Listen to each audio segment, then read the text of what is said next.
the reaction it's CH1 plus CH2 plus CH3, which is going in a chemical reactor.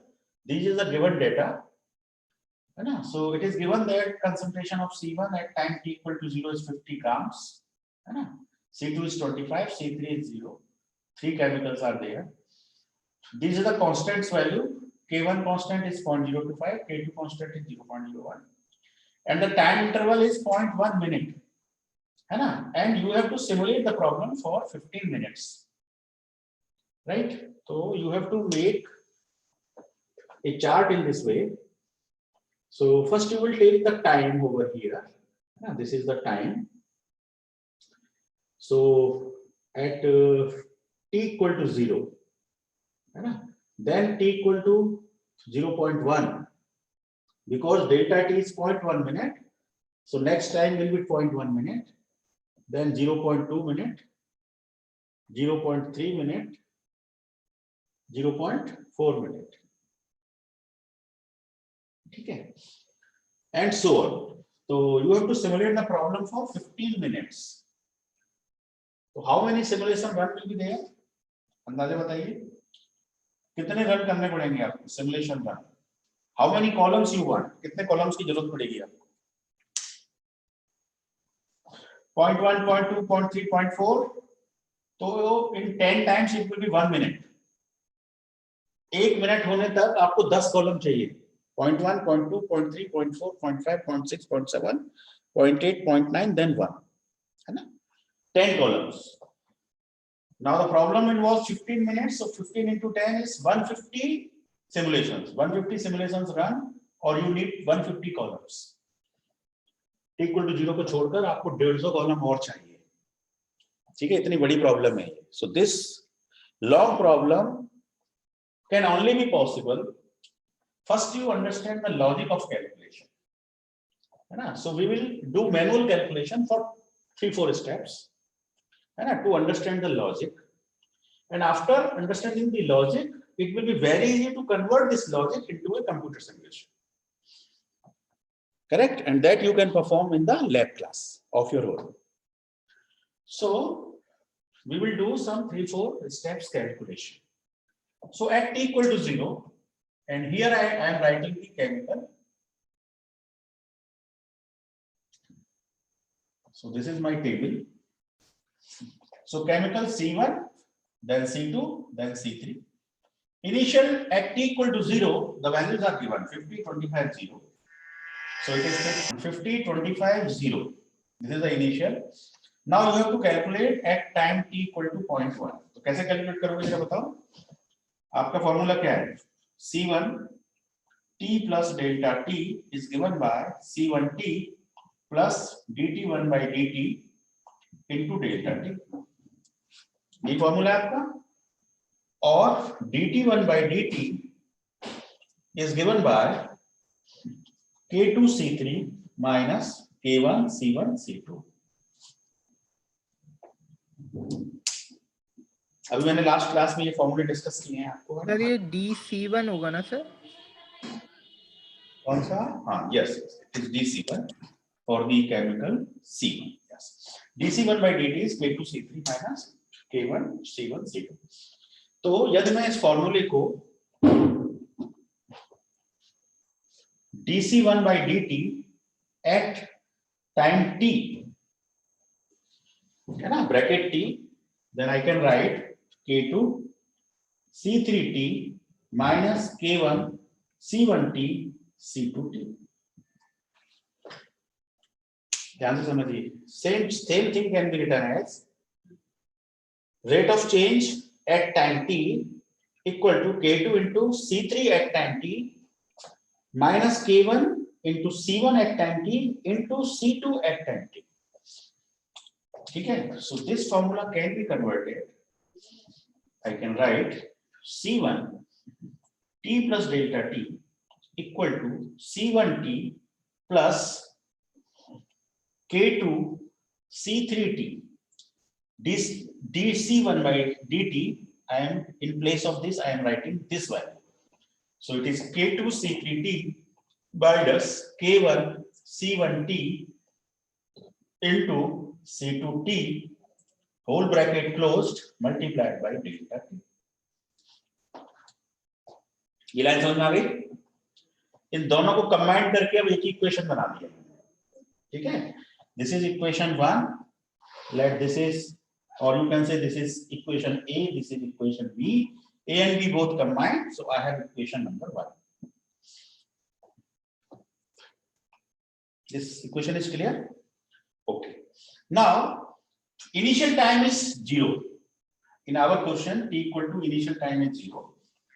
So if I put t equal to 0, delta t is 0.1, so it is 0 plus 0.1, so it will be c1.1 equal to c10 plus k2 c30 minus k1 c10 c20 whole bracket close into delta t is 0.1, so it is 0.1. So ऐसे लिख सकते हैं. Now this can also again be written as c1.1 c10. C10 is given in question 50, so this is 50 plus k2 is given 0.01, c30 is given 0 minus k1 is given 0.025, c10 is 20, c10 is 50, c20 is 25 whole bracket close into 0.1. So only the unknown is c1.1. So you can find c1.1 from here and you can write in the table here. इसको solve कर दीजिए. Calculator है आप सभी के पास? Please solve this value. How much it is coming?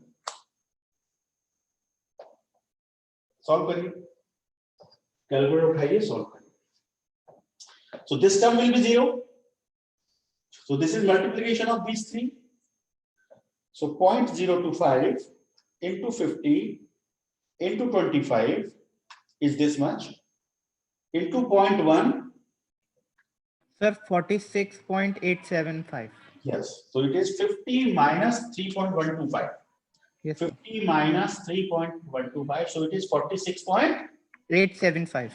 Very good. 46.875. So this can C1 value of C1 at time t equal to 1 is 46.875. Correct? In the same fashion as you have calculated C1, the value of C2 can be calculated. So the formula for C2 will be in the same fashion. C2 at 0.1 will be C2 at time t equal to 0 plus rate of change dC2 by d2. dC2 by dt is again dC1 by dt and dC2 by dt are both same. dC1 by dt and dC2 by dt are both having same formula. So I can write K2 C30 minus K1 C10 C20 whole bracket close multiplied by time interval delta t. So just I put the value. C20 is 25 plus K2. The constant K2 is 0.01. C30 is 0 minus K1 is 0.025. 0.025 into C10. C10 is 50. C20 is 25 multiplied by 0.1 delta t. Solve it. Pratyush इसको solve करिए और answer बताइए. Sir, 21.875. 21.875. 875. Very good. 21.875. So C1 is clear, C2 is clear. In the same way, you can find C3 also. ठीक है. C3 को find करने के दो तरीके हैं. पहले एक तरीका अपनाएंगे, फिर दूसरा बताएंगे आपको. तो C3 के लिए क्या कर सकता हूं मैं? Same fashion. C3 at 0.1 at t equal to 0.1 can be given by C3 at 0 plus dC3 by dt into delta t. I can write this way. Now this can be further expanded. C3.1 equal to C30 plus dC3 by dt. So in the previous class, we had dC3 by dt is given by dC3 by dt is twice of K1 C1 C2 minus twice K2 C3. This was the formula for dC3 by dt. So I can write twice K1 C1 0 into C2 0 minus twice K2 C3 0 whole bracket close multiplied by delta T. Just put the values. C3 0 is 0. 2 times K1. K1 is 0.025. C1 0 is 50. C2 0 is 25. Minus 2. K2 is 0.01. C3 0 is 0. Whole bracket close multiplied by 0.1. Solve it. 6.25. 6.25 grams. Yeah, the grams unit है and it is grams. So it is 6.25. So one simulation run is complete. ठीक है, और आपको ये पता है कि by the law of mass conservation, आपने केमिकल रिएक्शन पढ़ी होंगी तो उसमें बहुत सारी लॉज होते हैं ना, law of mass conservation. So what is the total mass here? Initially, what is the total mass? 50 plus 25 plus 0. How much? 75 grams. 70. So naturally, this total must be 75 here. Please add these three values. Is it coming to 75? Check करके देखिएगा. Yes, sir. 75. Yes, so it is coming 75. Correct? So, without going for this formula, for C3 calculation, without going for this formula, I can just add these two values and subtract from 75, then I can get this 6.25. Easy way. है ना? Easy way of calculating C3. ठीक है? Exam में आप थोड़ा सा समय बचा सकते हैं अपना. You can calculate C3 by just adding C1 and C2 and subtract from 75. तो आप उसको ज्वाइन कर सकते हैं. तो I think first step is now over. यहां तक कोई दिक्कत तो नहीं है. अब हम t इक्वल टू 0.2 करेंगे, फिर t इक्वल टू 0.3 करेंगे और फिर उसके बाद आगे का काम आपको करना है. लॉजिक इस क्लियर हो जाएगा आपको, है ना? तो t इक्वल टू 0.2 की वैल्यूज को बताना है 1 by 1, है ना? मैं जिससे पूछूं वो बताएगा. ठीक है, तो सबसे पहले मिस्टर रोहित, है ना, रोहित कुमार सिंह है ना क्लास में. रोहित अपना माइक अनम्यूट कर लीजिए आप. Rohit Kumar Singh, unmute your mic.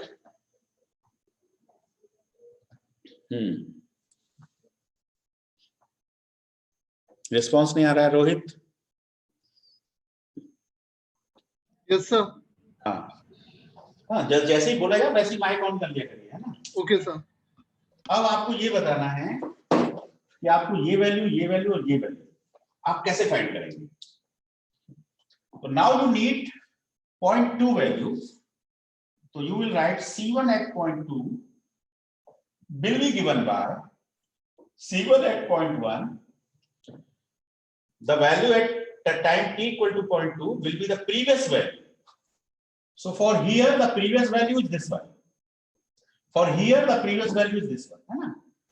So this stage related with this.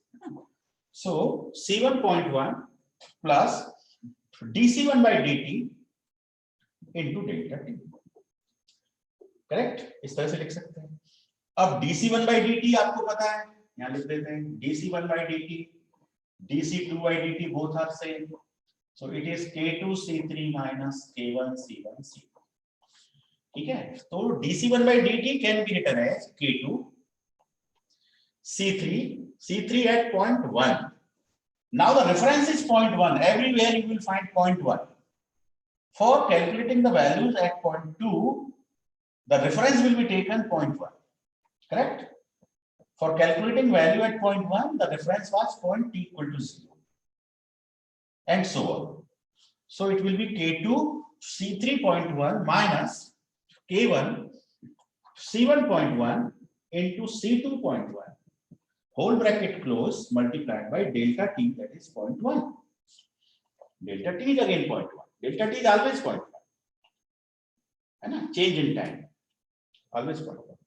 So by here C1.1 is 46.875 plus K2 is given 0.01. C3 at 0.1 is 6.25 minus K1 is 0.025. C1 at 0.1 is 46. How much? 875 into C2.1 21.875 whole bracket close multiplied by 0.1. तो रोहित क्या करना है आपको? आपको इस तरह से equation develop करना आना चाहिए, है ना? और इक्वेशन डेवलप करके फिर उसमें वैल्यूज रखिए और उसको सॉल्व कर दीजिए। तो अब आपको ये वैल्यू मिल जाएगी। जरा सॉल्व कर दीजिए इसको, कितना आ रहा है? C1 at 0.2 this value, calculator चलाइए और वैल्यू बताइए।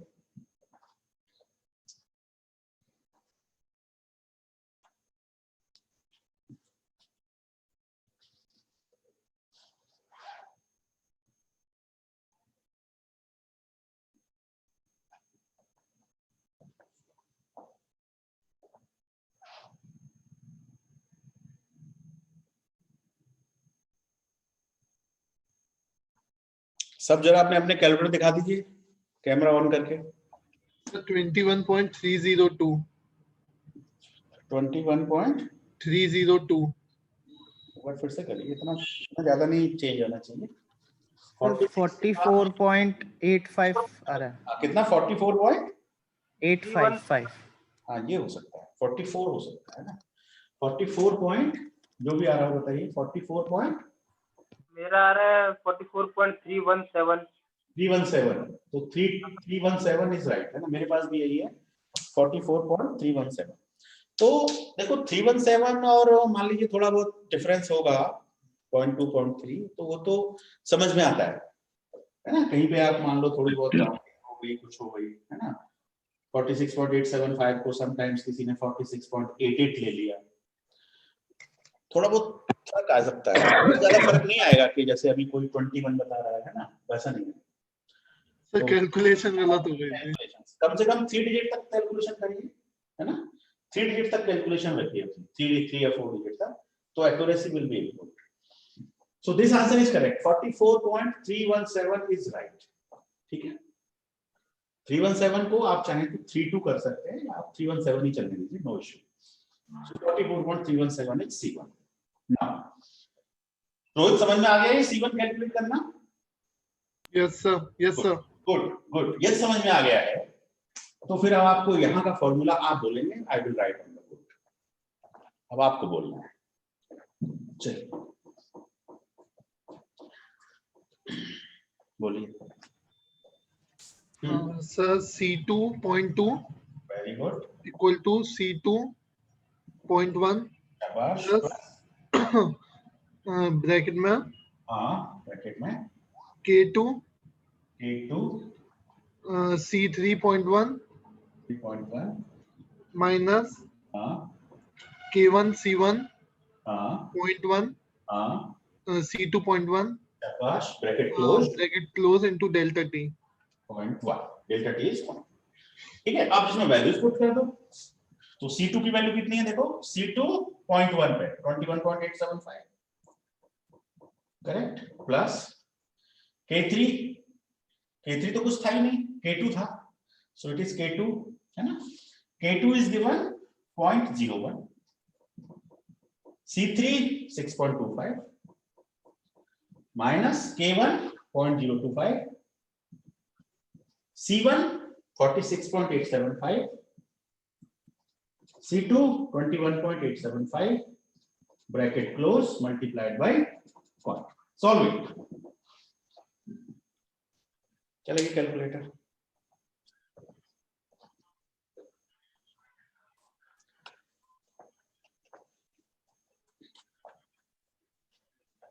सर 19.317 बिल्कुल सही है, मेरे पास 19.32 लिखा हुआ है, सो इट इज 19.3, 100% करेक्ट। ठीक है, सो C2 इज ओवर। ठीक है रोहित, अब आप अपना अनम्यूट कर लीजिए और अब नेक्स्ट ऑप्शन जो है सचिन शर्मा के लिए। सचिन शर्मा, अब आपको बोर्ड पे फॉर्मूला बताना है इस वैल्यू के लिए। सचिन शर्मा है क्लास में? सचिन है ही नहीं। अंकुर चौहान है? सर है तो, पर मैंने सर लेट ज्वाइन किया अभी। अच्छा लेट ज्वाइन किया, चलिए कोई नहीं। हेमंत परिहार, हेमंत परिहार,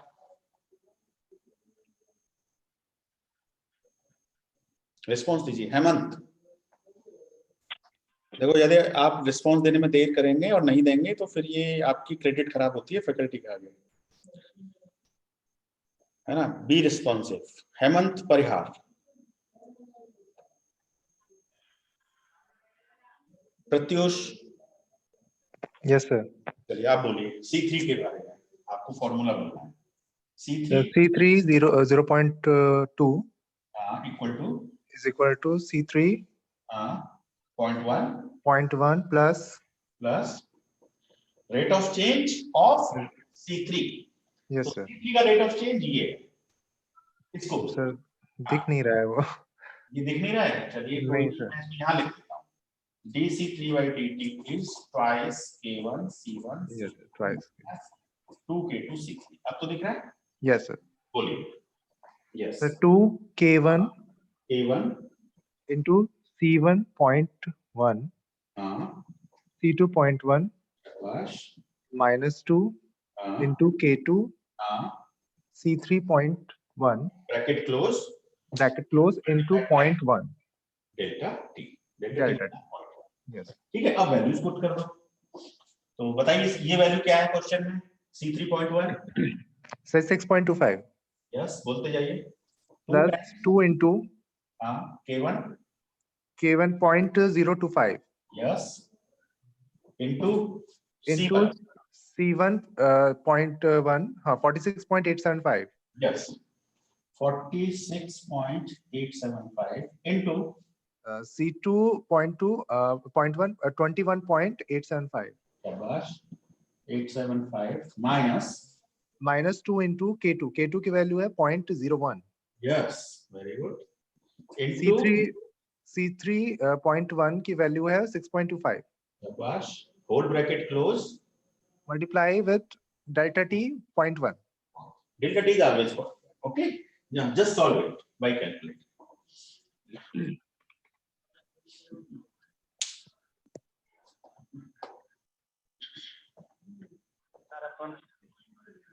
How much it is coming? Sir 11.366 11.36 बिल्कुल सही 11.36 366 आप कह रहे हैं किसको? ठीक है, और इसका टोटल भी देख लीजिएगा। यस सर 75 ये 75 या 74.999 या 75.001 है ना, ऐसे कुछ आएगा जो भी mass conservation. So we have completed the second step, है ना। Initial step was given, we have calculated t equal to 0.1 step. This is first simulation run, this is second simulation run, and in the similar logic you can calculate third, fourth, fifth, sixth. ठीक है, तो exam में यदि question आएगा तो hardly ऐसे ही आएगा, 4-5 run के लिए आएगा, नॉट मोर देन कि आपको पूरा 15 मिनट के लिए पूछ लिया है ना। 15 मिनट तो कितने रन होंगे टोटल 15 मिनट में? 150 रन है ना, 150 रन। तो that is not possible manually, तो that you have to do, you can do by computer simulation. But computer simulation जब भी लॉजिक लगा सकते हो, जब भी वहां कोडिंग कर सकते हो, है ना, जब भी दिमाग चलेगा when you are understanding the manual simulation. So what we have done manual simulation, 2 steps manual simulation. Third step manual simulation आप लोग कर सकते हैं और आपको आप लोगों ने बताई भी हैं। तो अब बस फॉर्मूले बता दो, वैल्यू मेरे पास नोटेड हैं, आप चेक कर लेना। ठीक है, मैं वैल्यू लिख देता हूँ C3 की और C4 की, है ना, 2 वैल्यू लिख देता हूँ। तो 0.3 की वैल्यू है 42.19, 42.19 ये चेक कर लेना आप स्वयं करके। 42.19, 17.19, 15.62. This is t equal to 0.3 and t equal to 0.4 is 40.39. 40.39 and 15.39 and 19.622. These are the values. T equal to 0.4 and t equal to 0.5 also. I have the data. So it is 38.86, 13.86 and 22.29 equal to 0.5. Okay. अब ये बताओ आपको कोई ऐसी doubt तो नहीं है कि सर हम 0.3 नहीं कर पाएंगे? कर लोगे नहीं कर लोगे? रिस्पॉन्स कर लेंगे सर। बिल्कुल कर लोगे, है ना? तो करने के बाद जो भी कैलकुलेशन हो उनको मैच कर लेना, ये वैल्यूज आएंगी आपकी, ठीक है? ये वैल्यूज कर लीजिए और फिर एक आध और कर लीजिए आगे तक 0.6 तक, और बाकी फिर जो है आप लैब का टाइम जब भी आपको मिले, है ना, मैटलैब आप लोड करा लीजिए अपने लैपटॉप्स में, है ना? मैटलैब का देख लीजिए, स्टूडेंट एक वर्जन आता है जो फ्री होता है स्टूडेंट्स के लिए, स्टूडेंट वर्जन, उसको यूज में ले सकते हैं। अन्यथा आप जो है डिपार्टमेंट में मिस्टर प्रेम बाबू हैं हमारे यहाँ, तो प्रेम बाबू जी से कांटेक्ट करके आप उनसे लिंक मंगा लीजिएगा। मैटलैब को लोड करने की लिंक होगी एप्लीकेशन की, उसको आप लोड कर लीजिए अपने लैपटॉप में और उस पर आप जो है इन कंप्यूटर सिमुलेशन ट्राई करिए, है ना? तो अभी तक हम काफी कुछ कर चुके हैं, वैल्यू ऑफ पाई निकाल चुके हैं, उसको ट्राई करिए, है ना? और हम इंटीग्रेशन निकाल चुके हैं, उसे ट्राई करिए। मतलब थोड़ा सा हाथ पैर मारिए, शुरू में आपको दिक्कत होगी बट लर्निंग बढ़ेगी आपकी, ठीक है? तो कुछ केसेस करिए जिससे आपको भी एक फील आएगा कंप्यूटर सिमुलेशन का, है ना? अपने आप किसी प्रोग्राम को बनाएंगे, रन करेंगे, 150 रन आएंगे, मान लो इसी प्रॉब्लम को 150 रन के लिए कर रहे हैं, क्या करना है? फॉर्मूले तो फिट करने हैं, लॉजिक आपके दिमाग में मैनुअली क्लियर है, तो इसको बस आपको कोडिंग के थ्रू अप्लाई करना है ना? सेम वर्क रिपीटेटिव है, जो काम मैंने यहाँ किया वही फॉर्मूले यहाँ लगने हैं, केवल टाइम चेंज हो रहा है, वही फॉर्मूले यहाँ लगने हैं, टाइम चेंज हो रहा है। तो same logic is repeating again and again. So for this repetition logic you can apply coding, है ना? कोई भी लूपिंग अप्लाई कर सकते हैं। लैंग्वेज में कई तरह के आपने लूप पढ़े होंगे, C++ पर फॉर लूप होता है, व्हाइल लूप होता है, डू व्हाइल होता है। जैसा भी आपका दिमाग चलता है, it is your own imagination. Coding में तो स्मार्टनेस आपकी अपनी इमेजिनेशन है ना, और प्रैक्टिस से आती है वो। तो यदि आपकी मैथमेटिक्स स्ट्रांग है तो आपकी प्रोग्रामिंग भी स्ट्रांग होगी। तो do it with the help of computer simulation. तो अब मुझे बताइए, क्या इसमें कोई डाउट तो नहीं है? ये क्वेश्चन क्लियर हुआ? Simulation on the chemical reactor. Yes sir. Yes, sir. अब देखो, इसमें अब हम थोड़ा सा और ये कर सकते हैं this exercise. C1 is reducing 50, 46, 44, 42, 40, 38 reduce होता जा रहा है। कहां तक रिड्यूस होगा ये? क्या होते ही चला जाएगा अंत तक? घटते घटते क्या जीरो हो जाएगा ये?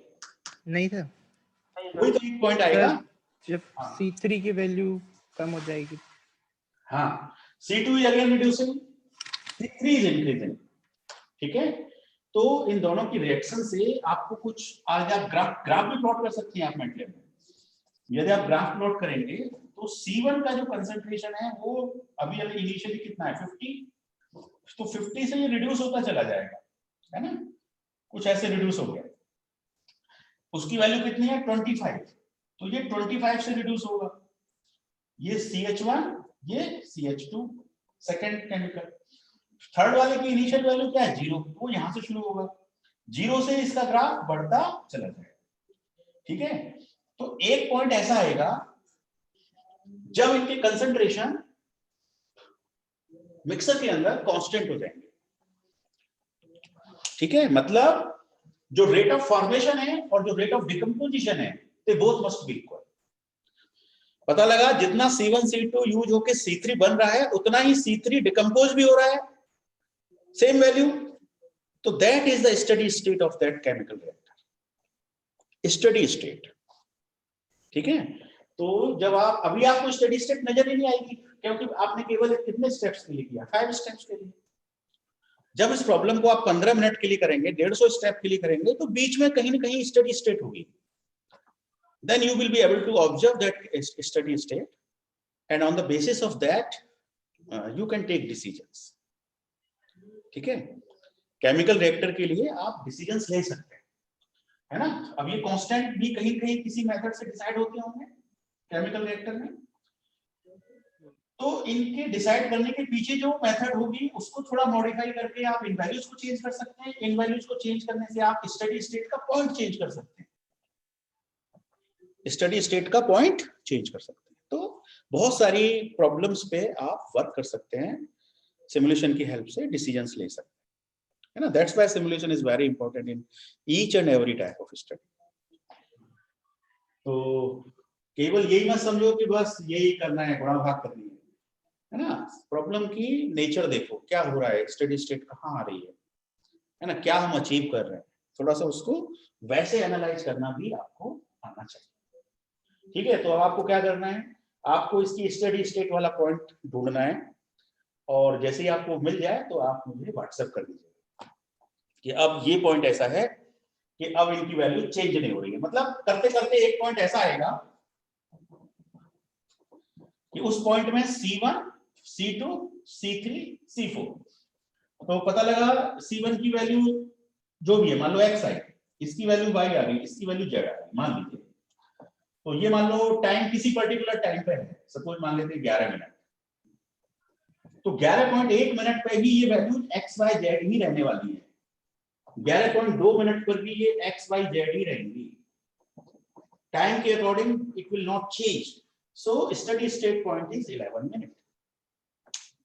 फॉर एग्जांपल एग्जांपल लिया, अब ये मैं मान लेना सर आपने 11.2 बताया था, है ना, 11 मिनट तो एग्जांपल है, आपको निकालना है कि कितने मिनट पर इसका स्टडी स्टेट आएगा। ठीक है, तो ये मेरी तरफ से आपके लिए असाइनमेंट है कि आप इसका स्टडी पॉइंट मुझे व्हाट्सएप करेंगे। ठीक है, ओके, तो this is all from my side. If you have any query please unmute your mic and ask, otherwise I will end the class. कैसा लगा आपको ये प्रॉब्लम, केमिकल रिएक्शन वाला? सिंपल है? Yes sir. हाँ प्रत्युष, कैसा लगा आपको ये प्रॉब्लम? अच्छा है, प्रॉब्लम थोड़ा ट्रिकी है। थिंकिंग कर सकते हैं आप, बताइएगा मुझे स्टडी स्टेट, सभी लोग है ना, जिसका भी आ जाए। तो चलिए क्लोज करते हैं फिर। Thank you, thanks for listening, thanks for watching. कोई क्वेरी है क्या? बोलिए, मैं रुकता हूँ। 5 मिनट लेट ज्वाइन किया था, थोड़ा लेट ज्वाइन किया था। अच्छा लेट ज्वाइन कर पाए तो आप रिकॉर्डिंग सुन लीजिएगा, है ना। सर हाँ बोलिए। यस लवकेश। ये सर जो रजिस्ट्रेशन था माइग्रेशन का, उसमें अभी भी सर वो दिखा रहा है मेरे में, तो मतलब माइग्रेशन था। हाँ मैंने आपको परमिट कर दिया है। तो उसमें तो सर कुछ दिखाई नहीं रहा, मतलब कि नॉट रजिस्टर्ड दिखा रहा है।